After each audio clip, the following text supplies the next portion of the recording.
G'day guys, welcome to the channel. Today I'll be doing a 6-month review video on the Cartier Santos Medium, and this will be the final video I make on this watch because I'm actually moving this on to hit some grails. Now, the last 6 months with this watch has been relatively pleasant. I have very minimal cons and a lot of pros for this watch here. I guess the long story short, if you don't want to watch the rest of this video, I am selling this watch or trading it in because it just doesn't get as much wrist time for me. Now, as part of a bigger collection, I don't see myself gravitating towards this watch on a regular basis. If I want to wear a dressy, time only or date only watch, I go to my Datejust, right? So, and in most cases, I'll be actually wearing other watches because, you know, just to put it bluntly, I like wearing watches with a complication on it, right? At least with a date. But more recently, I've been wearing this bad boy right here, the GMT Master Batgirl. I've been dailying this more and more, which just means that this is being worn less and less. Now, as fate has decided, another Grail of mine popped up, and I'll be making a video of that once I actually get the piece. But that Grail is the Rolex Submariner Bluesy two-tone.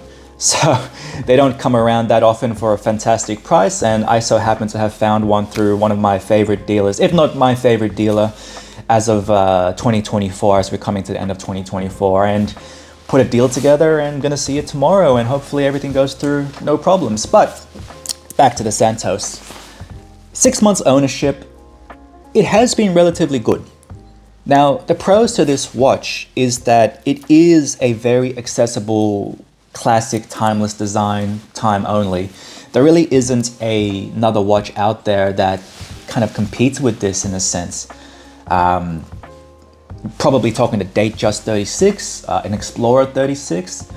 Out of the Explorer 36 and the Datejust, this is probably easier to get, and you can find one in the used market for well under retail, right? We're talking retail of about 10 or 11 grand. You can probably find one for 7 or 8 grand on the secondary market.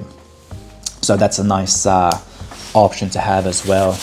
Now, another positive would be the addition of the leather strap. Now, it is a bit of a headache to get leather straps for this watch, but it is possible. You can go to Cartier boutique or a aftermarket strap maker who can make one custom for you. You just have to wait a little bit longer, and that's what I did to keep this fresh in my collection. I bought 2 straps.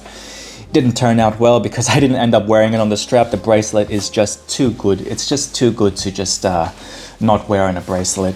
Now, outside of that, the negatives I've experienced over the last 6 months would have to be that I could never get a right fit for the watch in terms of wearing it, like the comfortability aspect, right? And the reason for that is there isn't any micro adjustments. At the moment, I'm wearing it loose. As you can see, it's flopping around my wrist. I don't like that. And granted, as the day goes on, the wrist expands and it's going to feel a bit more comfortable. However, that's something to keep in mind. If you can't find a good fit, you might have a bad time with regards to, you know, wearing it comfortably. Otherwise, my advice would be to try on this watch at the end of the day. Try and book an appointment with your boutique or authorized dealer or whatever at the afternoon after you've had your lunch, so you can wear it truthfully. Like right now, I'm filming this. It's about 2:10 p.m. and I've had my lunch. It's hot as hell, as hot as anything here in Sydney, and yeah, as you can see, it's moving around a little bit, so hey, it is what it is. Also, within the last 6 months, the scratches haven't even actually been a bother to me. The bezel under this low lighting condition, can't even notice it. I don't know if you can pick this up on the camera, but I can't see any scratches from where I'm sitting right now. However, in harsh lighting conditions, you are going to see scratches. It's normal. The bracelet has held up really well as well. Only a few surface level scratches that can be polished out, but nothing too outlandish. Now, accuracy wise, look, I find that this watch runs fast in most occasions, like fast by about like, I don't know, maybe 5 seconds or so, but it's not the end of the world. Like it's not gonna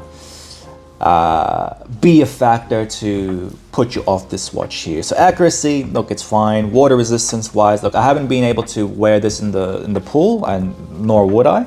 However, water resistance up to what, 100 meters, 10 bar? Yeah, 100 meters, so it's gonna do you nicely there. So for you guys with a 1 or 2 watch, or maybe even a 3 watch collection, I do recommend this. This is definitely a staple in those smaller size collections. However, when you start talking 5, 6 watches onwards, you might find that you're not gonna wear this as often. But that's probably just me. I don't know about you. Comment down below and let me know if you do have a large collection, you have a Santos. And I guess the final con would just have to be that, as I mentioned, I'm selling it, moving it on because I have a larger collection that I just gravitate towards my other watches wearing it. As part of an overall collection, it is hard to, well, for me at least personally, recommend this watch because you might find that you're going to gravitate to your other watches more.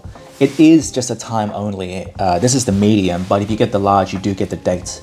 But because this is a time only watch, you might find that it's not as interesting as, let's say, a GMT or a chronograph or a diver or something at least with a date, right? Now, for me personally, I've been dailying my GMT Master 2. I've been wearing my Datejust more, as well as my Panerai. The Panerai is like a bit of a different watch within the collection. It's more unique, but I've been wearing those more and I just haven't been wearing this. So this is the last day I'm gonna be with this watch here. I'm actually gonna put it away and pack it up for tomorrow.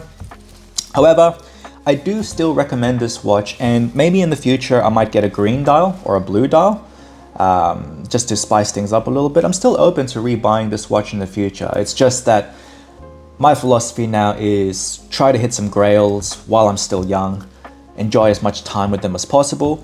And that's really it. So hope you guys enjoyed. Time to say goodbye to the Santos, and I'll catch you in the next video, hopefully with the new Grail. Bluesy, take it.